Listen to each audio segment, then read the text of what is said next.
The Art of War, the Essential Translation by Sun-Tzu, continued. Disc 7. The Qi general Tian Dan was defending the city of Jimo, besieged by the Yan forces under the general Qi Ji. Parts of this famous story have already been alluded to by the commentators in Chapter 2, where it illustrates the importance of motivating troops with anger, and also in Chapter 3, where it is an example of how to win a victory out of a situation of weakness by lying low and waiting for an opening. When he knew his men were ready to fight, General Tian, to everyone's surprise, took a mattock and began working along with his troops, while he enrolled the men's wives and concubines in the ranks. He distributed the last rations of food. Regular soldiers were told to keep out of sight, and the women were sent up onto the city walls. Envoys were sent to the enemy camp to surrender. The Yan commander was overjoyed. Then General Tian collected a large quantity of silver from the citizens and ordered the wealthy inhabitants of Jimo to deliver it to the Yan commander and to plead with him, saying, "When our town surrenders, we beg you not to plunder our homes and take our wives and concubines prisoner." Qi Ji, in excellent humor, granted their prayer. But as a result, his men in the Yan camp became slacker and more complacent than ever. Meanwhile, Tian Dan got together 1,000 oxen, decked them with pieces of red silk, painted their bodies dragon-like with colored stripes, and fastened sharp blades on their horns and well-greased rushes on their tails. When night came on, he lit the ends of the rushes and drove the oxen through a number of holes which he had pierced in the walls, backing them up with a force of 5,000 picked troops. The animals, maddened with pain, dashed furiously into the enemy camp, where they caused the utmost confusion and dismay, for their tails acted as torches, showing up the hideous pattern on their bodies, and the weapons on their horns killed or wounded any with whom they came into contact. In the meantime, the band of 5,000 had crept up with gags in their mouths, and now threw themselves on the enemy. At the same moment, a frightful din arose in the city itself, all those that remained behind making as much noise as possible by banging drums and hammering on bronze vessels until heaven and earth were convulsed by the uproar. Terror-stricken, the Yan army fled in disorder, hotly pursued by the men of Qi, who succeeded in slaying their general, Qi Ji. The result of the battle was the ultimate recovery of some 70 cities that had belonged to the Qi state. Strong words coupled with an aggressive advance are a sign of impending retreat. Sun-Tzu, deception. Light chariots emerging first on the wings are a sign of battle formation. Sun-Tzu, they want to fight. Words of peace, but no treaty, are a sign of a plot. Li Chuan, if there is talk of peace but no proper treaty, there is a plot going on. This is what Tian Dan did at Jimo. Chun Hao, if for no apparent reason the enemy asks for peace, it must be that his country is in trouble and he is looking for a respite. Or else he knows of some way that we can be undermined and wants to forestall our suspicions by talking of peace. Then he will pounce. Much running about. Giles, every man hastening to his proper place under his own regimental banner. And soldiers parading are a sign of expectation. Li Chuan, they are about to join battle. Giles, the critical moment has come. Some men advancing and some retreating are a sign of a decoy. Du Mu, feigned confusion designed to lure us into advancing. Soldiers standing, bent on their spears, indicate great hunger. Li Chuan, they are too weak even to stand upright. Bearers of water drinking first indicate great thirst. Zhang Yu, if the bearers drink before they return to camp with the water, the thirst of the entire army can be imagined. An advantage perceived but not acted on indicates utter exhaustion. Zhang Yu, They know they are too worn out to fight, so even though they can see an opportunity, they do not dare take it. Birds gather on empty ground. Chun Hao. If the enemy has gone and left the camp empty, birds will no longer be afraid and will gather on his campground. Master Sun is telling us how to distinguish between the true and the false in the enemy's situation. Shouting at night is a sign of fear. Du mu. Fear makes men restless. They shout at night to keep up their courage. Confusion among troops is a sign that the general is not respected. Chun Hao. When the general's orders are not strict and his behavior undignified, the officers will be confused. Banners and flags moving are a sign of disorder. Du mu. When Duke Zhuang of Lu defeated Qi at Changzhou, Cao Guai pledged to pursue the Qi army. The Duke asked him why, to which he replied, "I have seen how disorderly their chariot ruts are and how their flags droop. That is why I wish to pursue them." If officers are prone to anger, the men become weary. Chun Hao. When a general embarks impetuously on unnecessary projects, he exhausts his men. If they feed grain to their horses and meat to their men. Giles. In the ordinary course of things, the men would be fed on grain and the horses would chiefly eat grass. Translator. The commentators are not sure if this refers to horse meat or slaughtered cattle. Either way, these are desperate measures. If they fail to hang up their pots and do not return to their quarters, then they are at bay. Mei Yao Chun. They abandon their cooking pots to cook no more. They sleep out in the open and do not return to their quarters. This means they wish to fight a decisive battle, that they have set their hearts on victory. Translator. The last word of Master Sun's text, Chiung Ku, literally hard-pressed, seems to have originated with Master Sun. He also uses it in Chapter 7. Lévy uses the expressive French term aux abois, which conjures up the image of a stag at bay and the pack of dogs howling, in other words, of an enemy with his back against the wall. As Master Sun says several times, such men are dangerous. Men whispering together, huddled in small groups. Du mu, muttering under their breath. Are a sign of disaffection. Excessive rewards are a sign of desperation. Du mu, Giles. When an army is hard-pressed, there is always a fear of mutiny, and lavish rewards are given to humor the men. Excessive punishments are a sign of exhaustion. Giles. Because in such a case discipline has become relaxed and unwanted severity is necessary to keep the men to their duty. If a general is by turns tyrannical and in terror of his own men, it is a sign of supreme incompetence. He Yan Shi. The competent general should seek a balance of tolerance and severity. Envoys with words of conciliation desire cessation. Du mu. Either they are desperate or they desire cessation for some other reason. Protracted, fierce confrontation with neither engagement nor retreat must be regarded with great vigilance. Sun-Tzu, Giles. A maneuver of this sort may be simply a ruse to gain time for some unexpected flank attack or the laying of an ambush. In war, numbers are not the issue. It is a question of not attacking too aggressively. Wang Shi.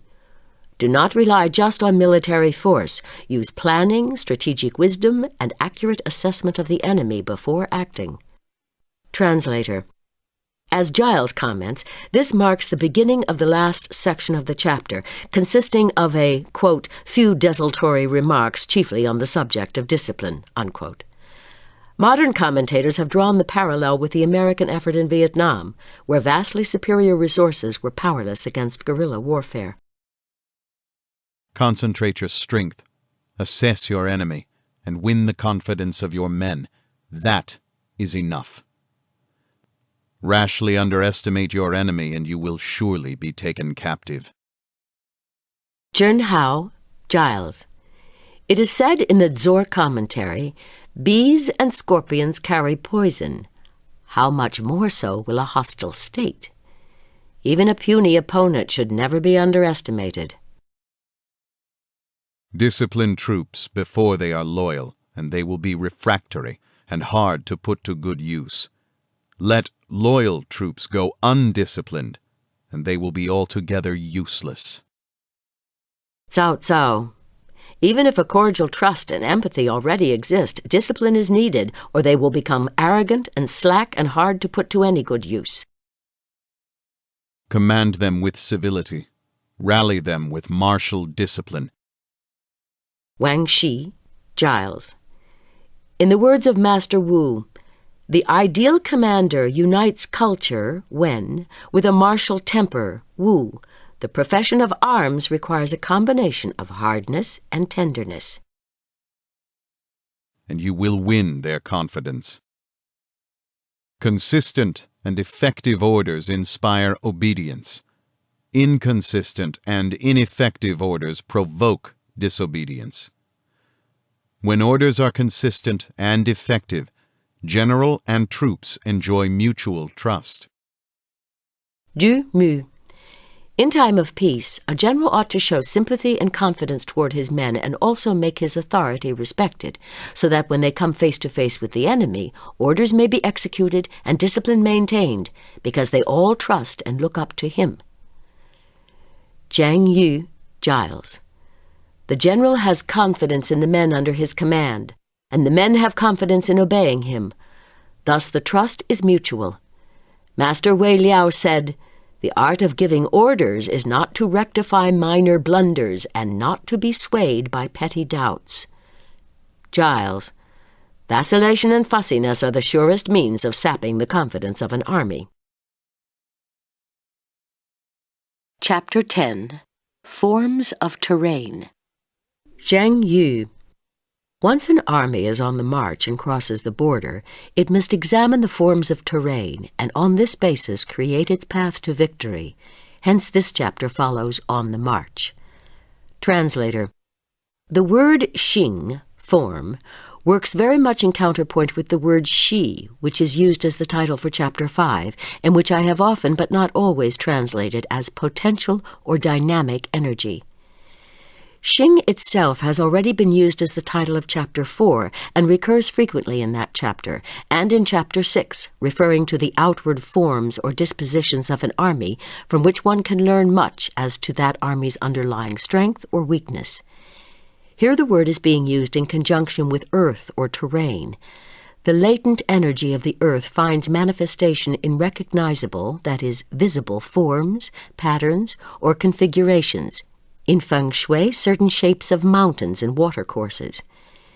In the military context, the forms or configurations of terrain and the ways in which they are put to use by opposing armies are essential elements in strategic planning.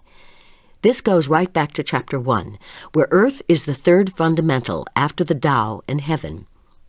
Master Sun has already begun the discussion of terrain in the previous chapter, with his treatment of the maneuvers appropriate to mountains, rivers, salt marshes, and level ground. He develops it at greater length in this and the following chapter.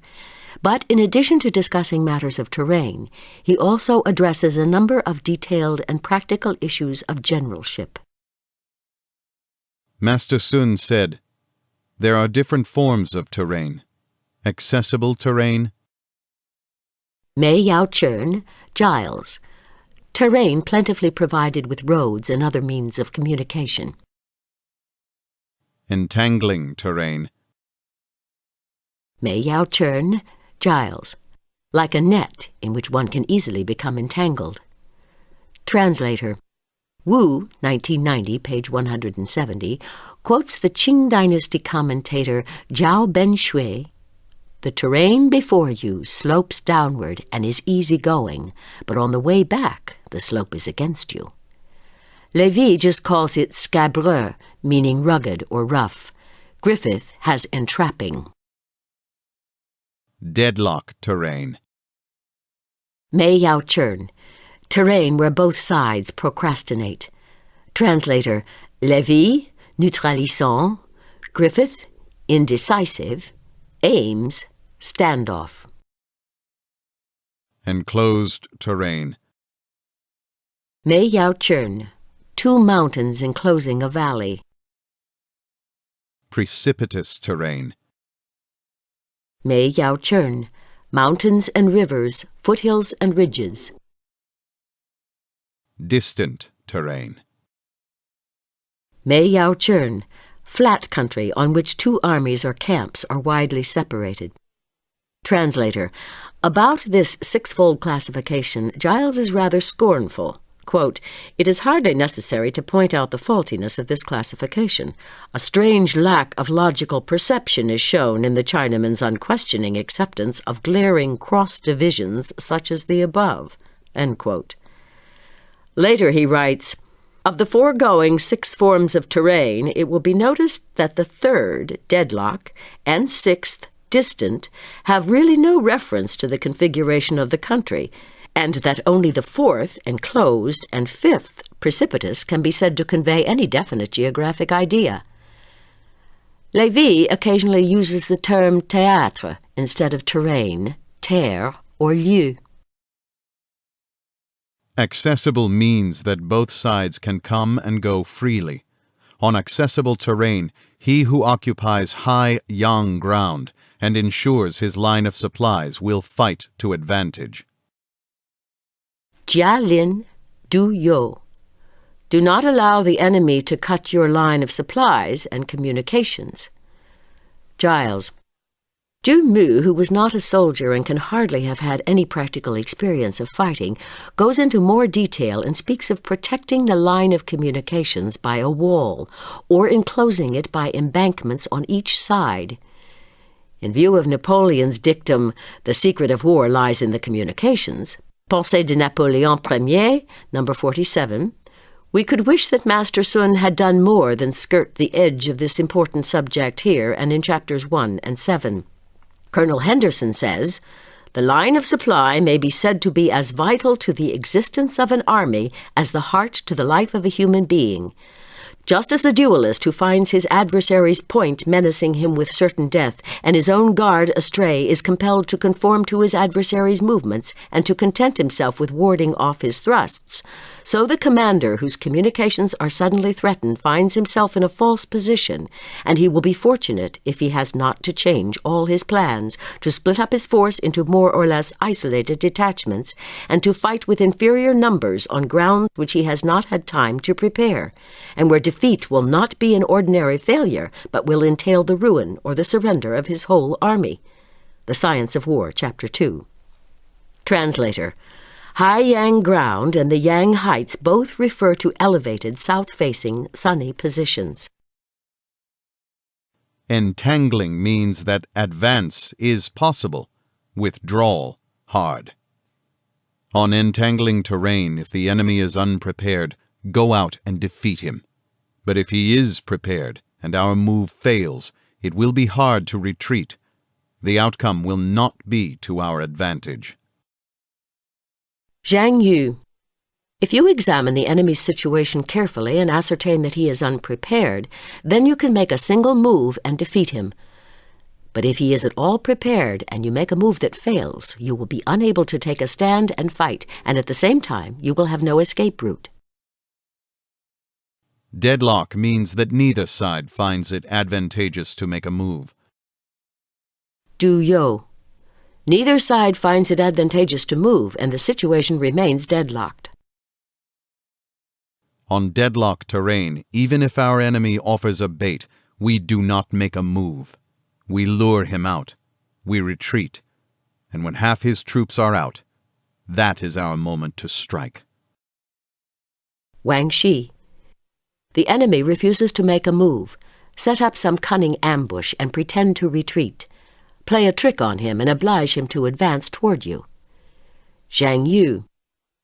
The Art of War of Li Jing, 571 to 649, says, "On terrain that is advantageous to neither side, we should lure the enemy out by feigning retreat, wait until half his troops are out, and intercept him." On enclosed terrain, if we occupy it first, we must block it and wait for the enemy. If he occupies it first and blocks it, do not go after him. If he does not block it, then go after him. Zhang Yu. There are high mountains on either side and a level valley in between. We are obliged to block the entrances to the valley with troops in order to prevent the enemy from advancing into the valley. Then we can mount surprise attacks and he cannot harry us. But if the enemy occupies this position first, if he succeeds in blocking the entrances to the valley, we should not go after him. If he does not dispose of sufficient troops to hold the entrances to the valley, then we may attack him and win the victory. This is the type of terrain Master Wu refers to as heaven's stove, not to be entered. Translator. Compare heaven's stove, already referred to by Du Mu in the previous chapter, with the list given later in the same chapter: heaven's torrents, wells, prisons, nets, traps, and cracks. On precipitous terrain, if we occupy it first, we should hold the Yang heights and wait for the enemy. If the enemy occupies it first, do not go after him, but entice him out by retreating. Sun-Tzu, Giles. The advantage of holding heights and defiles is that you cannot then be dictated to by the enemy. Zhang Yu, Giles. If one should be first to occupy level ground, how much more so difficult and dangerous terrain? Here the initiative must never be ceded to the enemy. Occupy the Yang heights and wait for the enemy to tire. This will bring victory. If the enemy already holds the heights, then retreat with all speed. Do not engage. Pei Xingjian, A.D. 619 to 82, was sent on an expedition against the Turkic tribes, and in the evening he pitched camp. Wall and ditch had already been built and dug when he gave orders to shift to a nearby hilltop. His officers were not happy with this and complained that they did not wish to tire the men. Pei insisted and gave orders for the move to be accomplished as rapidly as possible. That night there was a violent storm, and their earlier encampment was flooded to a depth of 12 feet. His officers were astonished. From this it can be seen that not only are the heights advantageous for the winning of victory, they also guard against the danger of flooding. On distant terrain, when strengths are matched, it is hard to provoke battle, and an engagement will not be advantageous.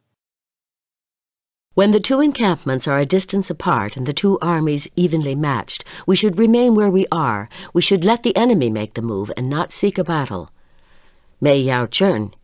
If strengths are evenly matched and the two armies are distant from each other, it would be exhausting for us to make a long march in order to challenge a fresh enemy. Translator. The word Master Sun uses here, which I have translated as strength, is shi, elsewhere translated as potential energy or dynamic. Commentators differ as to whether this refers to the shi of the terrain or the shi of the opposing armies.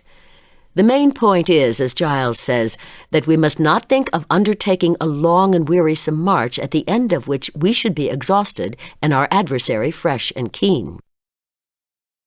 These 6 constitute the way of terrain. It is the general's duty to study them diligently. Mei Yao Chern. The forms of terrain are a fundamental factor in aiding an army to achieve victory and must be carefully looked into. In war, the following are not natural calamities, but the fault of the general. Zhang Yu. These are the 6 forms of defeat attributable to human causes. Flight. Translator. The 36th and last of the 36 stratagems, the 6th of the final cluster of strategies reserved for defeat, is simply entitled Flight is Best. Nowadays, in colloquial speech, reference is often made to taking the 36th option, that is, flight or getting out while one still can. impotence. Translator. The Chinese word means literally the unstringing of a bow, hence slack, lax, weak, undisciplined, perhaps insubordinate. As the commentators observe, this is the result of poor leadership from the commanding officers. Decay.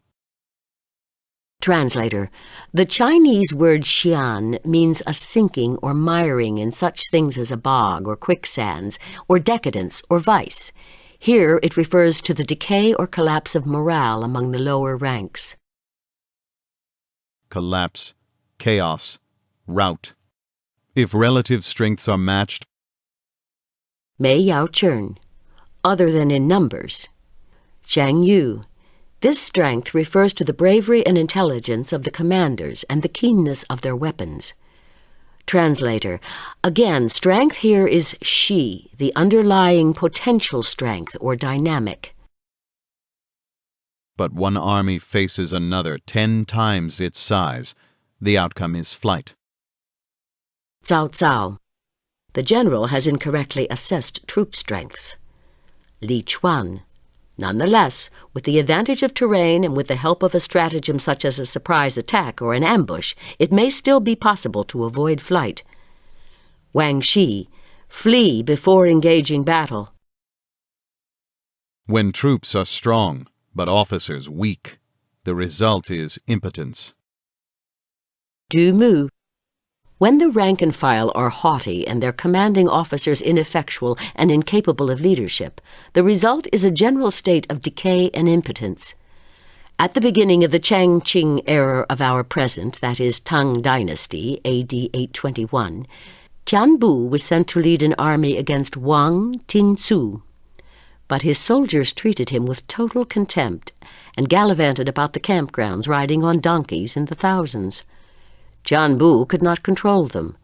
Several months later, when he finally wished to engage battle, his troops simply turned and fled. Tianbu ended up committing suicide. When officers are strong but troops weak, the result is decay. Cao Cao. The officers are strong and want to advance, but the rank and file are weak and disintegrate. The end result is defeat. Du Mu. If the rank and file are fearful and weak, and an incorrect assessment is made of their strength, they will be sent into a death trap. When superior officers are angry and insubordinate and charge into battle out of resentment before their general can judge the likelihood of victory. Chern Hao. They fight without caring whether they can win or not, so they are defeated. Then the outcome is collapse. Giles. Du Mu gives a long extract from the Zhuo commentary, Duke Xuan, 12:3, showing how the Great Battle of Bi, 597 BC, was lost for the Jin state through the rashness of Xiangu and through the resentful spite of Wei Yi and Zhao Zhan. Compare Watson, Zhou Chuan, page 89. Quote, "The rash action of Xiangu in crossing the Yellow River with the troops under his command in defiance of the orders of the supreme commander of the expedition brought about the crossing of the remainder of the Jin troops and in time precipitated the costly Battle of Bi." End quote. On page 94, Watson refers to Wei Yi and Zhao Zhan as two malcontents from Jin who succeeded by their provocative behavior in angering the state of Chu. Translator. Lévy emphasizes the lack of discipline and impetuousness of the lieutenants. Such was the case with the French officers at the Battle of Agincourt, 1415. He comments, "Brave soldiers, but no discipline whatsoever." When the general is weak and lacking in severity, when his orders are not clear. The Book of Master Wei Liao, Chapter 4. Giles. If the officer gives his orders without hesitation, the men will not need to hear them a second time. If he acts without hesitation, the men will never lose their will to fight. Master Wu's Art of War, Chapter 3, Giles. The greatest fault in war is hesitation. The worst calamities for an army arise from indecision. Translator. Giles quotes Baden-Powell, Aids to Scouting, page 12. The secret of getting successful work out of your trained men lies in one nutshell, in the clearness of the instructions they receive. When neither officers nor men have fixed rules. Du mu. No regular routine. And troops are slovenly. The outcome is chaos. When a general misjudges his enemy and sends a lesser force against a larger one, a weaker contingent against a stronger one, when he fails to pick a good vanguard, the outcome is rout. Cao Cao. In this situation, his troops are certain to flee. Zhang Yu, Giles. If the bravest men are not selected for the vanguard, defeat is inevitable. Whenever there is fighting to be done, the keenest spirits should be appointed to serve in the front ranks in order both to strengthen the resolution of our own men and to demoralize the enemy. These 6 constitute the way of defeat. It is the general's duty to study them diligently. Chern Hao. The 6 are, to recapitulate, a failure to estimate the enemy's strength leading to flight, a lack of authority leading to impotence, poor training leading to decay, unthinking anger leading to collapse, ineffectual discipline leading to chaos, failure to use crack troops leading to rout. The form of the terrain is the soldier's ally. Chern Hao, Giles. The advantages of weather and season are not equal to those connected with terrain. Assessment of the enemy and mastery of victory, calculating the difficulty, the danger, and the distance of the terrain. These constitute the way of the superior general. Zhang Yu. Assessing enemy strengths and weaknesses, calculating the difficulty, danger, and distance of the terrain are the beginning and ending of the art of the general. He who knows this and practices it in battle will surely be victorious. He who does not know it and does not practice it will surely be defeated. If an engagement is sure to bring victory and yet the ruler forbids it, fight. If an engagement is sure to bring defeat and yet the ruler orders it, do not fight. Du mu, Giles. Lord Yellowstone once said, "When an army is on the march, authority must rest with the general. If the court gives the order to advance and retreat, success will be hard to achieve. That is why the sage ruler, the enlightened monarch, kneels and pushes the chariot wheel." Giles' paraphrase is content to play a humble part in furthering the country's cause, acknowledging that affairs beyond the confines of the court are the absolute responsibility of the general. Zhang Yu. Hence the saying, "The decrees of the Son of Heaven are not heard in the military camp." Translator. Giles quotes Napoleon, Maxime de Guerre, number 72. "A general is not absolved from his responsibilities by an order emanating from his sovereign or minister, when the latter is far removed from the field of operations and knows little or nothing of the most recent state of affairs." He who advances without seeking fame, who retreats without escaping blame, he whose one aim is to protect his people and serve his Lord, this man is a jewel of the realm. Li Chuan. His decisions are made for the protection of others, not for his own interest. Du mu. Jewels of this kind are rare. Translator. Giles remarks, "It was Wellington, I think, who said that the hardest thing of all for a soldier is to retreat." As Lévy points out, the expression "jewel of the realm" has a mystic resonance and is also used to refer to physical treasures, such as the venerable 9 tripods that since earliest times mysteriously embodied the vertu or mana of the imperial dynasty. He regards his troops as his children, and they will go with him into the deepest ravine. He regards them as his loved ones, and they will stand by him unto death. Du mu, Giles. During the Warring States period, Wu Qi, this is the Master Wu several times referred to, who died in 381 BC and was author of his own treatise on the art of war. When he was a general, wore the same clothes as his men and ate the same food as they did. He had no special mat to sleep on. He had no special horse to ride. He carried his own rations wrapped in a bundle and shared the soldiers' every hardship. Once, when one of his men had an infected abscess, he sucked out the pus. The man's mother, when she heard of this, burst into tears. "Your son is a humble soldier," protested a bystander, "and the general is sucking his wound clean for him. What are you crying for?" To which she replied, "Years ago, Lord Wu did the same thing for my husband, this boy's father, and he became Lord Wu's devoted follower from that day forward, till one day he met his death at the enemy's hands. Now I have only to wait for my son's death in some unknown field of battle." Li Chuan, "If he cherishes his men like this, they will give him their last drop of strength." The Viscount of Chu comforted his troops with a single word, and they felt as though they were wrapped in silk-lined garments. Giles adds, "The Viscount of Chu invaded the small state of Xiao during the winter. The Duke of Shen said to him, 'Many of the soldiers are suffering severely from the cold.' So he made a round of the whole army, comforting and encouraging the men, and straightway they felt as if they were clothed in garments lined with floss silk." This war commentary, Duke Xuan 12:5. Shang Yu, "Another art of war says, 'The general must himself share in the toils of his men. In summer he does not open his sunshade. In winter he does not wear extra clothing. In dangerous places he dismounts and walks. He waits until the men have dug their own well before drinking. He waits until their food is cooked before eating.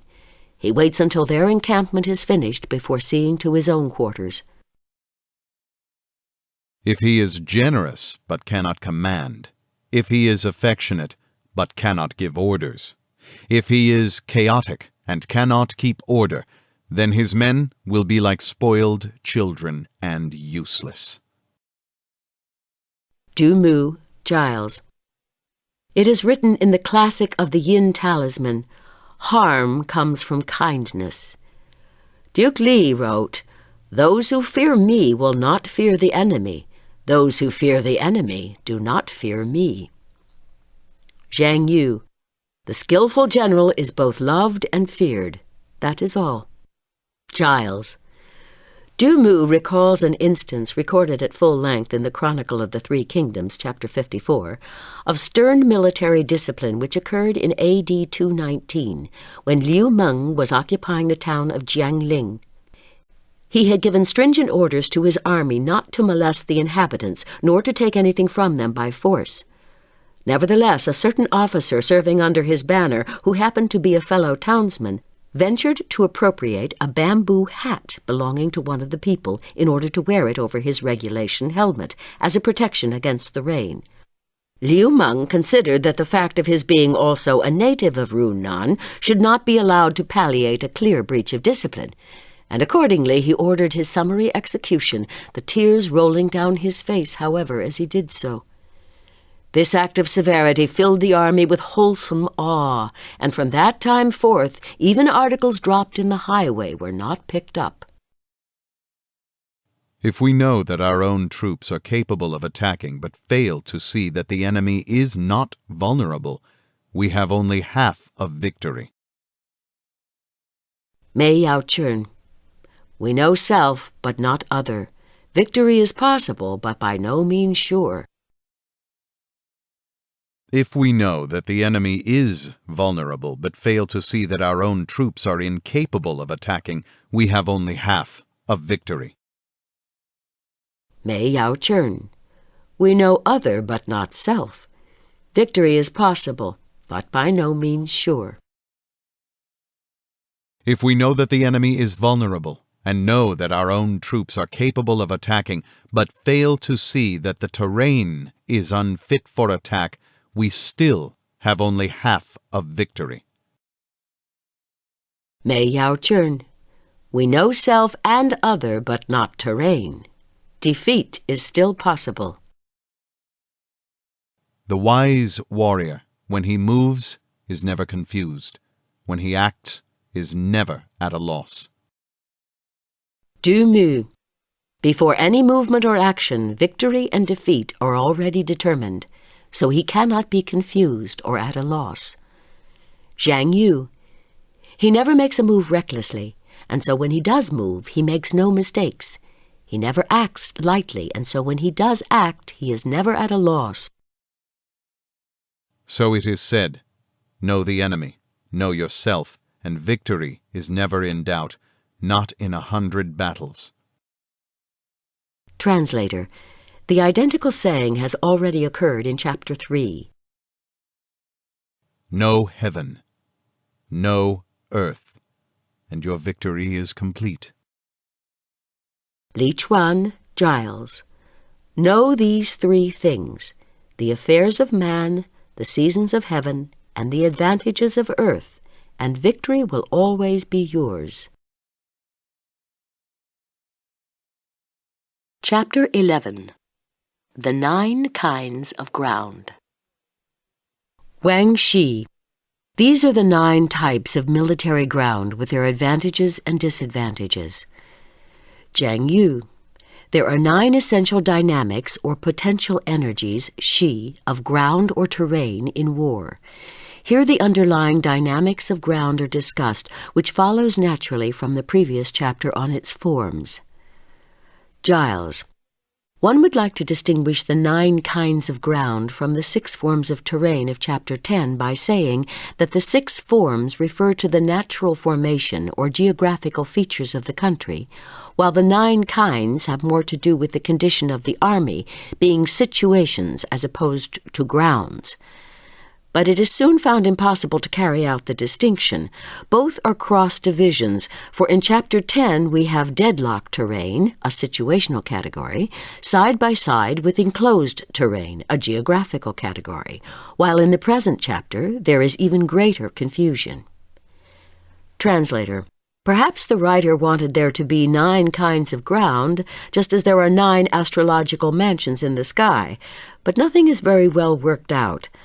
Father Amiot remarks, page 117, "It is a general fault of Chinese authors that they repeat the same principle, the same argumentation, the same words several times."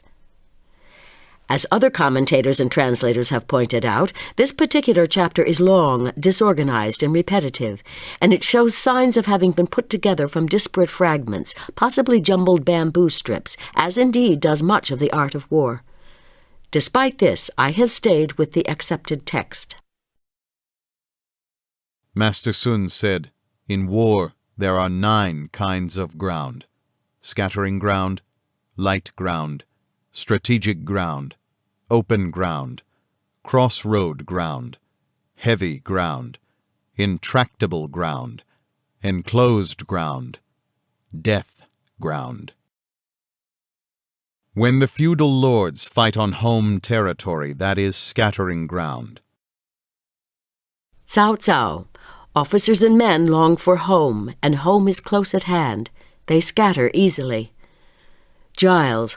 So called because the soldiers, being near to their homes and anxious to see their wives and children, are likely to seize the opportunity afforded by a battle and scatter in every direction. Du mu. Being close to home, they lack the desperate resolve necessary to press forward and find an all too easy place of refuge. He Yang Shi. The king of Wu asked for Master Sun's advice. On scattering ground, troops think of home and refuse to fight. In this case, we must secure our position and lie low.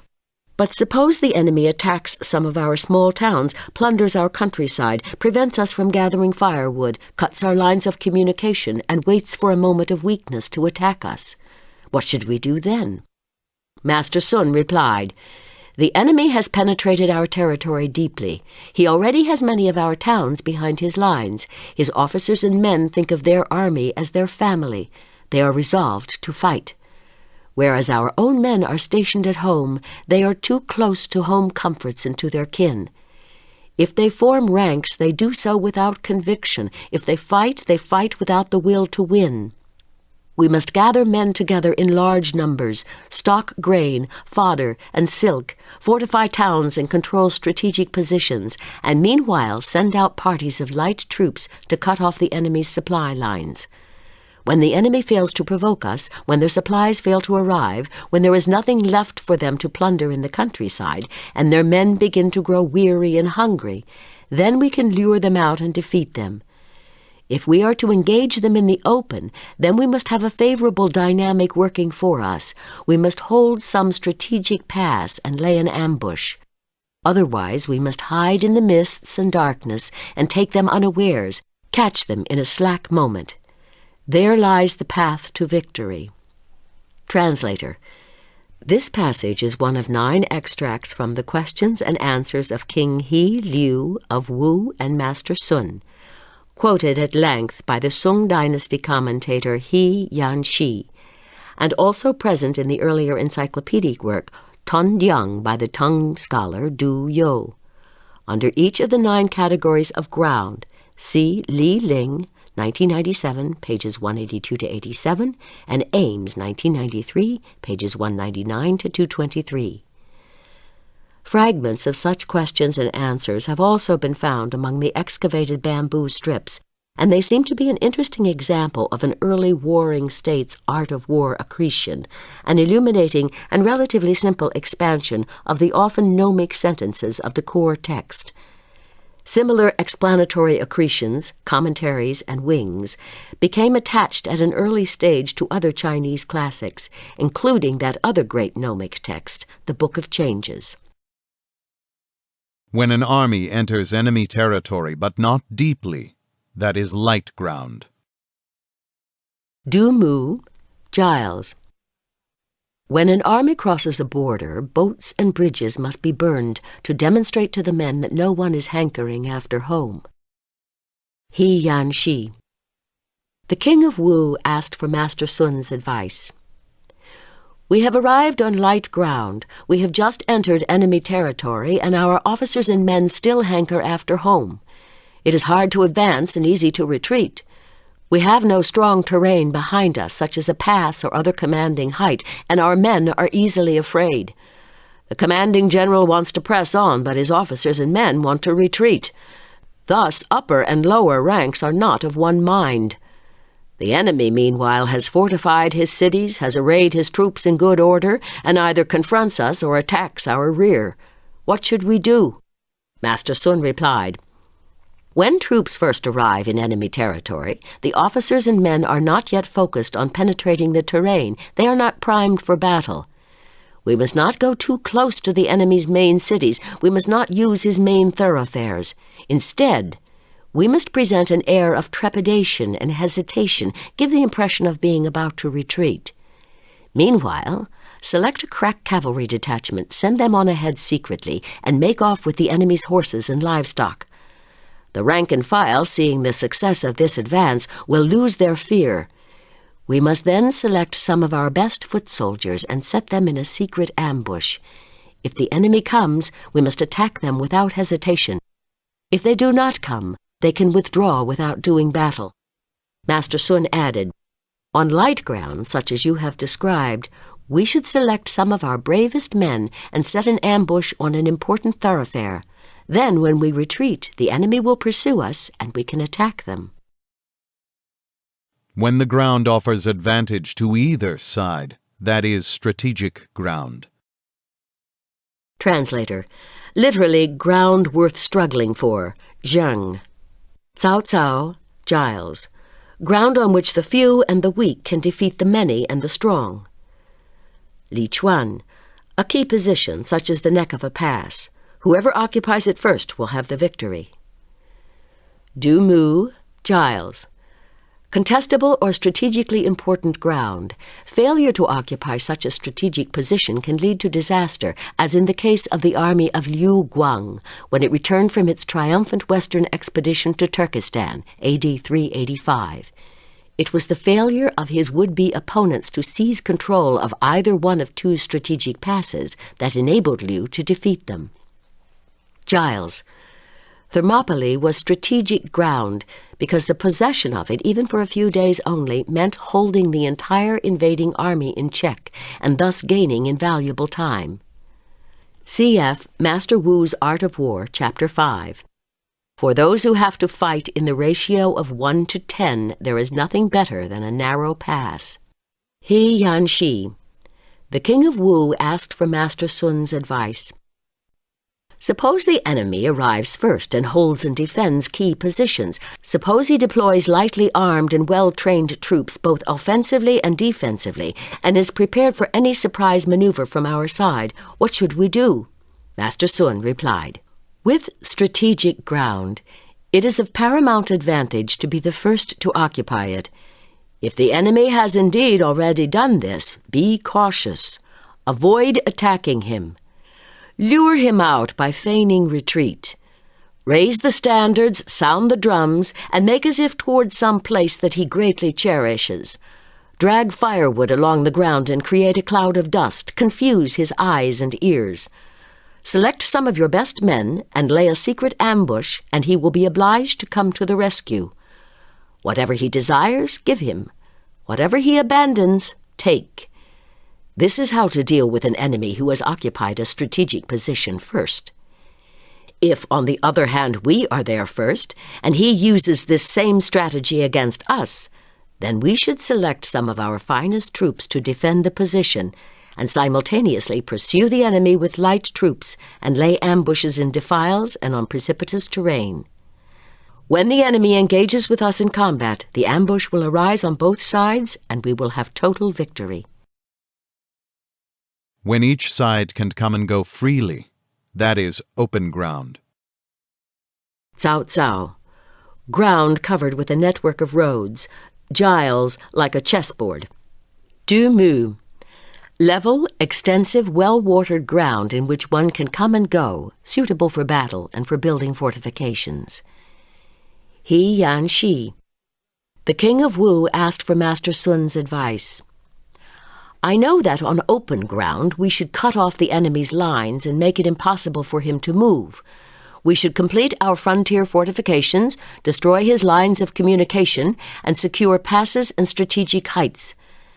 But supposing we do not plan this in advance and he has made preparations, then he will be able to move, but we will be powerless to do so. In such a situation, if the forces on either side are evenly matched in numbers, what should we do? Master Sun replied, if we are unable to move and he can move freely, we should select troops and lay an ambush. Then we maintain our defensive position and make a show of being slack and helpless. Then the enemy will come out and will be taken unawares in our ambush. When the ground borders 3 states and the first to take it has mastery of the empire, that is crossroad ground. Meng. An example of this was the small state of Zheng, which was surrounded by the large states of Qi, Chu, and Jin. Giles. Empire, Tianxia, of course stands for the loose confederacy of states into which China was divided under the Zhou dynasty. The belligerent who holds this dominating position can constrain most of them to become his allies. He Yanxi. The king of Wu asked Master Sun, I know that on crossroad ground one must arrive first, but suppose we are distant from the place and set off later than the enemy. Suppose we cannot arrive there first, however hard we drive our horses and chariots. What should we do then? Master Sun replied, what is meant by crossroad ground is a place where we face the enemy and at the same time there are other states on each side, like a crossroads. The first to take it is, in fact, the first party to send envoys with heavy bribes, to negotiate alliances with the neighboring states, to establish a friendly relationship. If we have achieved this, then, even if our troops arrive later than the enemy's, we will have solid support and our enemy will be without allies. Our allies will beat the drum and attack him, and he will take fright and be at his wits' end.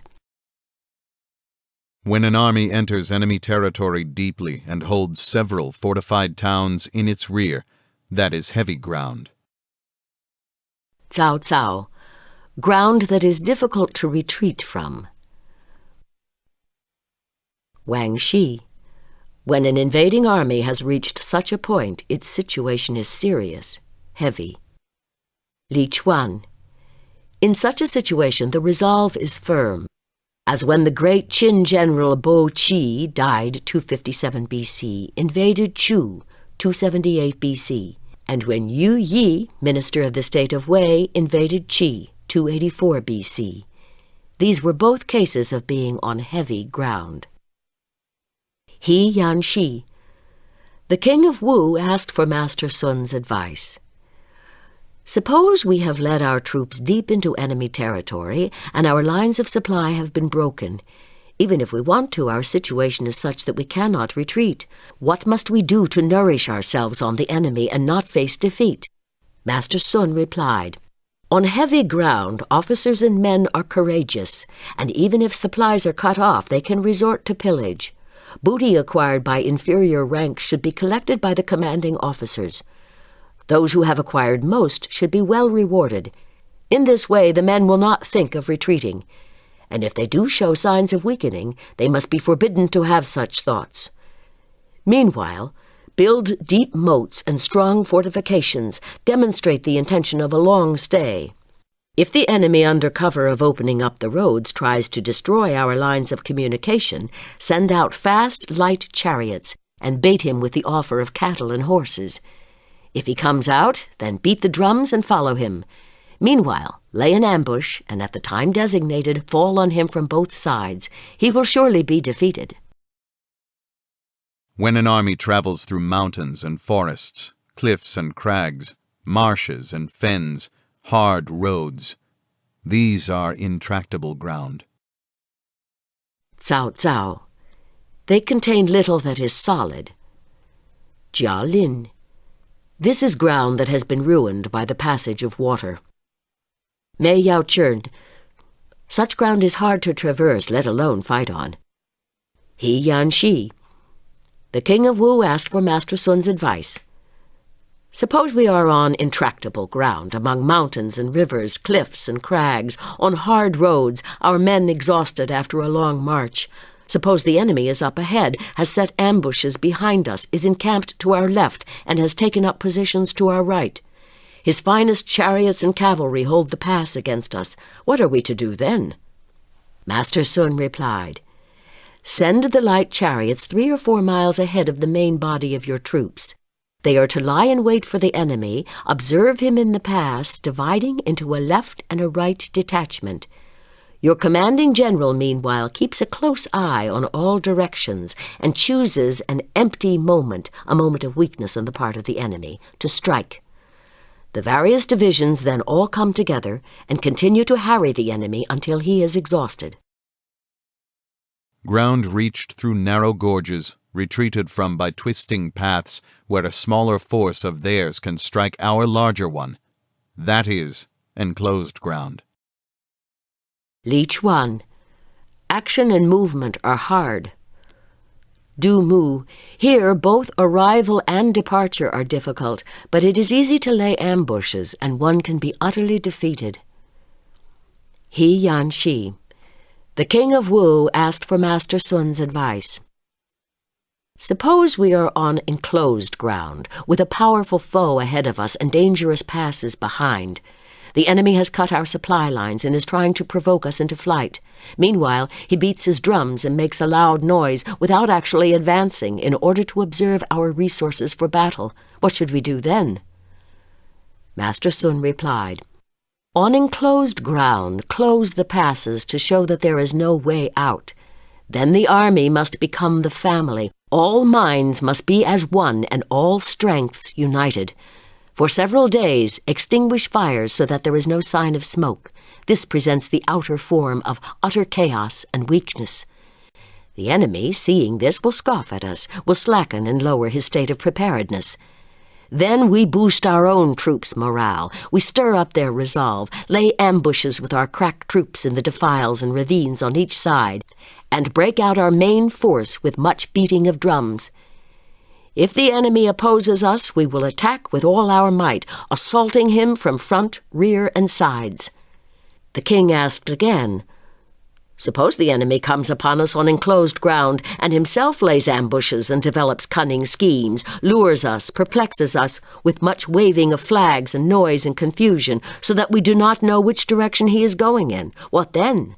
Master Sun replied, "Let 1,000 men wield banners, let them divide into parties and block the strategic roads. Let light troops advance and challenge the enemy. Let them draw up their ranks without actually attacking. If the enemy engages them, let them not retreat. This is the way to defeat their strategy." Ground where mere survival requires a desperate struggle, where without a desperate struggle we perish. That is death ground. Sun-Tzu. A high mountain stands in front, a large river runs behind. Advance is impossible, retreat is denied. Li Chuan.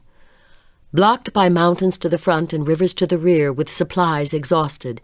In this situation, it is advantageous to act swiftly and dangerous to procrastinate. Hao, Giles. To be on death ground is like sitting in a leaking boat, like crouching in a burning house. Du Mu. Duke Li had this to say about death ground. Suppose our army invades enemy territory and fails to avail itself of local guides. It therefore falls into a deadly trap and is at the enemy's mercy. To the left plunges a ravine, to the right soars a mountain. The road is so precipitous that the horses have to be tied together and the chariots transported on ropes. There is no passage either in front or behind. There is no choice but to proceed in single file. Before our men can form ranks, the enemy suddenly appears in force. It is equally impossible to advance or to retreat. We seek battle, but in vain. We adopt a defensive stance, but are constantly hard-pressed. If we stay put, days and months will go by. If we make a move, we will be attacked front and rear. This wilderness offers neither water to drink nor grass for fodder. The troops are without supplies, the horses are worn out. We are exhausted and at the very end of our wits and strength. The pass is so narrow that a single man can hold it against 10,000. The enemy holds every strategic advantage. We have lost every strategic initiative. Even suppose we had the finest soldiers and the sharpest weapons, how could we turn such a situation to our advantage? He Yanxi. The king of Wu asked for Master Sun's advice. Suppose our troops have crossed the frontier and are on enemy territory. Now the enemy arrives in great numbers and surrounds us with a double cordon of troops. If we want to break out, we find every way blocked. We need to raise the men's morale and steel them for a last desperate stand in order to break the net. What should we do? Master Sun replied, "Dig deep the moats of your camp and build high its fortifications. Make a show of being well dug in. Then stay put. Do not make a move. Conceal your potential. Make a speech to the men invoking the desperate situation. Kill the oxen, burn the chariots, and hold a feast for the men. Burn your reserves of grain, fill your wells, and level your ovens to the ground. Cut the men's hair, shred their hats. Show that you have no other plan but to fight to the death. Thus you will fill your men with the resolve of despair. Polish your armor, sharpen your swords, and unite your men in a single surge of morale. Attack the enemy from both sides at once, making a terrible din and beating the drums of war. The enemy will take fright, incapable of withstanding this ferocious assault. Meanwhile, your shock troops will attack separately from the enemy's rear. This is called snatching salvation from despair. Hence the saying, he who is in dire straits and can find no stratagem is lost. He who is lost and cannot fight to the death is finished. The king of Wu went on to ask, suppose our troops have surrounded the enemy, what then? Master Sun replied, steep mountains and valleys, hard to traverse, bring the enemy to bay. Here is how he must be attacked. Hide your men in an ambush and open a way for the enemy to retreat by. He will seek safety in retreat and will lose the will to fight. Attack him then, and despite his superiority in numbers, he will be destroyed. On scattering ground, do not fight. Li Chuan, for fear that the men will scatter and flee. On light ground, do not halt. Li Chuan, for fear that they will flee. On strategic ground, do not attack. Cao Cao, do not attack, but concentrate on being the first to occupy the advantage. Li Chuan, if the enemy has occupied the key position first, attack is out of the question. On open ground, do not block. Giles, because the attempt would be futile and would expose the blocking force itself to serious risks. On crossroad ground, form alliances. On heavy ground, plunder. Du Mu, when an army occupies heavy ground, there is no gain to be had in advancing further, and retreat is impossible. One must therefore bring in grain for a protracted resistance and keep a close watch on the enemy. Giles, on this, Li Chuan has the following delicious note. When an army penetrates far into the enemy's country, care must be taken not to alienate the people by unjust treatment. Follow the example of the Han Emperor Gao-tzu, whose march into Qin territory was marked by no violation of women or looting of valuables. Nota bene, this was in 207 BC and may well cause us to blush for the Christian armies that entered Peking in AD 1900. Thus he won the hearts of all. In the present passage, then, I think the true reading must be not plunder, but do not plunder. Alas, I fear that in this instance the worthy commentator's feelings outran his judgment. Du Mu has no such illusions. Translator. The contemporary Chinese scholar Wu Jiulong, 1990, makes the same observation as Giles. Li's explanation, which is directly contrary to that of all the other commentators, expresses a worthy point of view, but is not, I fear, in line with Master Sun's own thinking. On intractable ground, keep marching. On enclosed ground, devise stratagems. Cao Cao, try out some indirect, unusual stratagem. Du Yo, Giles, in such a position, some cunning scheme must be devised to fit the circumstances, and if we can succeed in deceiving the enemy, the danger may be averted. Giles, this is exactly what happened on the famous occasion when Hannibal was hemmed in among the mountains on the road to Casilinum, and to all appearances entrapped by the dictator Fabius. The stratagem which Hannibal devised to baffle his foes was remarkably like that which Tian Dan had also employed with success exactly 62 years before. When night came on, bundles of twigs were fastened to the horns of some 2,000 oxen and set on fire, the terrified animals being then quickly driven along the mountainside toward the passes which were beset by the enemy. The strange spectacle of these rapidly moving lights so alarmed and discomfited the Romans that they withdrew from their position, and Hannibal's army passed safely through the defile. On death ground, fight. Jia Lin, Giles. Fight with all your might and you may live. Cling to your corner and you will die. The skillful warrior of old could prevent the enemy's vanguard from linking with his rear, large and small divisions from working together, crack troops from helping poor troops, officers and men from supporting one another. The enemy, once separated, could not reassemble. Once united, could not act in concert. Meng. He, the skillful warrior, launched several deceptive maneuvers. He was seen in the west and appeared out of the east. He lured his enemy in the north and attacked him in the south. He made him crazy and confused him so that his forces dispersed in disarray and could not be reassembled. Jiang Yu. He took his enemy unawares, launching surprise attacks. He struck him suddenly with shock troops. The enemy came to the rescue of its vanguard and left its rear exposed. He responded on the left and created an opening on the right. The result was general panic and confusion, disorder and disintegration. Mei Yao Chern. If already separated, they were unable to reunite. If already united, they were unable to act together. When there was some gain to be had, he made a move. When there was none, he halted. To the question, how should we confront an enemy numerous and well-arrayed, poised to attack? My reply is, seize something he cherishes, and he will do your will. Sun-Tzu. Seize some strategic advantage he depends on. Chern Hao. This refers not just to strategic advantages, but to any person or thing of importance to the enemy. Giles.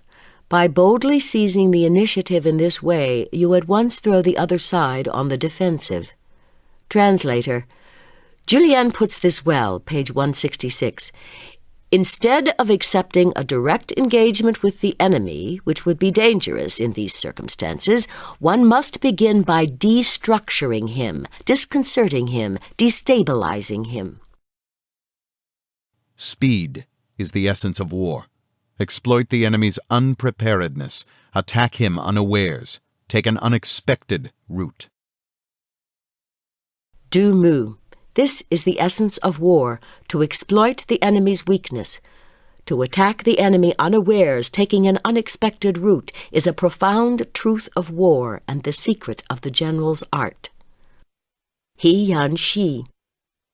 When the Wei general Meng Da was plotting to betray his state and go over to the house of Shu in AD 227, the Wei general Sima Yi got wind of his intended treachery and made a forced march to Xinjiang, where Meng was governor, covering the 400-odd miles in 8 days.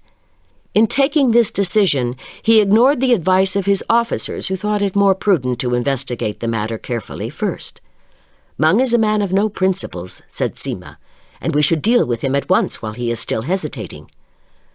Meng had indeed reckoned that it would be at least a month before anything happened. He was caught unawares. Xinjiang was taken, and Meng himself executed.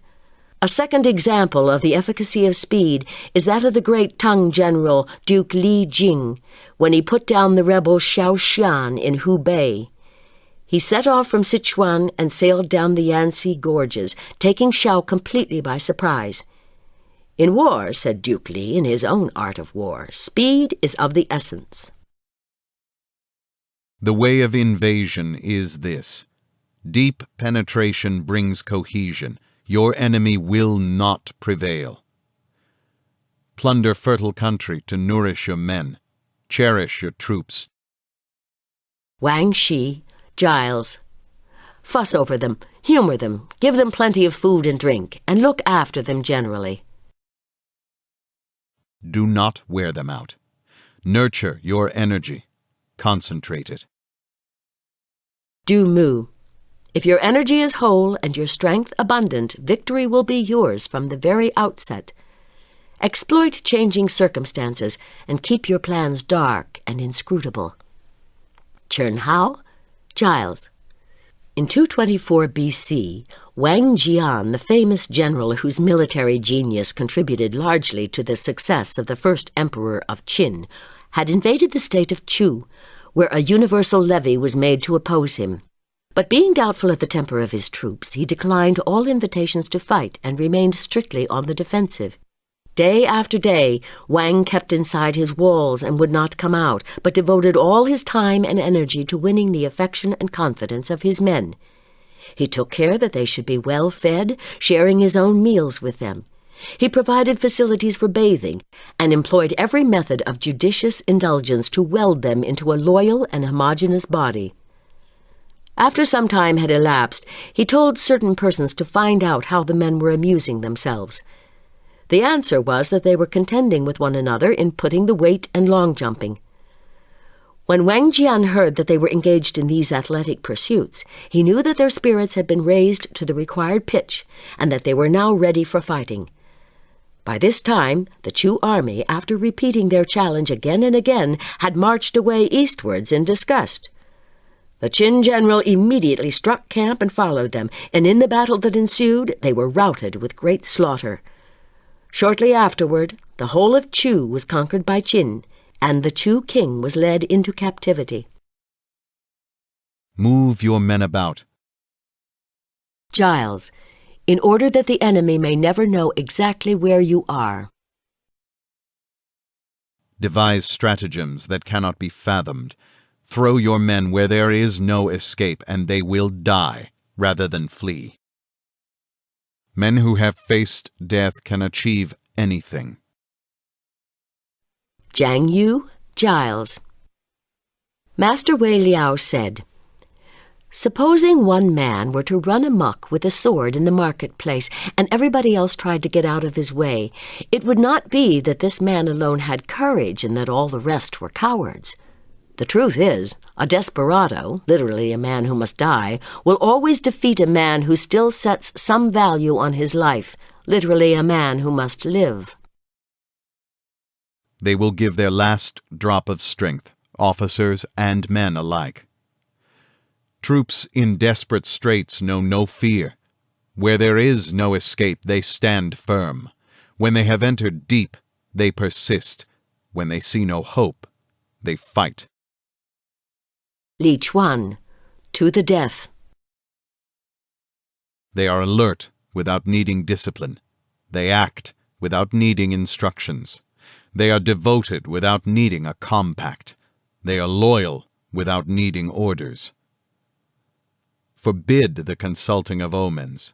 Cast out doubts, and they will go on to the death. Du Mu, Giles. Lord Yellowstone said, "Spells and incantations should be strictly forbidden, and no officer allowed to inquire by divination into the fortunes of an army, for fear the soldiers' minds should be seriously perturbed." The meaning is that if all doubts and scruples are thus cast aside, your men will never falter in their resolution until they die. This book is continued on Disc 8.